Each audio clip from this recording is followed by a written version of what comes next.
இருக்கீங்க? வந்துட்டு இருக்கமா இந்த வீட்ல ஒரு வாய் சோறாச்சு நிம்மதியா திங்க முடியுதா? ஏன் என்னாச்சு?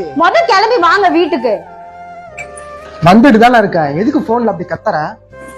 ஏன் கத்துறனா? முதல்ல உங்க அப்பா என்ன பண்ணி வச்சிருக்காருன்னு உள்ள போய் பாரு. அவரே முடியாத நிலைமையில இருக்காரு, என்ன பண்ண சொல்ற? முடியாதுன்னா நம்மளே பாக்கணும்னு என்ன தலையெழுத்தா? ஏன் உங்க அண்ணன் வீட்டுக்கு அனுப்ப வேண்டியதானே?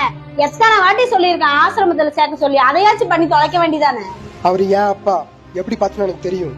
உங்களுக்கு தெரியும்ல, ஒண்ணு இந்த வீட்டுல நான் இருக்கணும், இல்லாட்டி உங்க அப்பா இருக்கணும். நீயே பார்த்து முடிவு எடுத்துக்கோ. முடிவு எடுத்துட்டீல, இனிமே ஒரு நிமிஷம் கூட நான் இந்த வீட்டுல இருக்க மாட்டேன். நான் போறேன் எங்க அம்மா வீட்டுக்கு. நீ உங்க அப்பா கூட குடும்பம் நடத்து.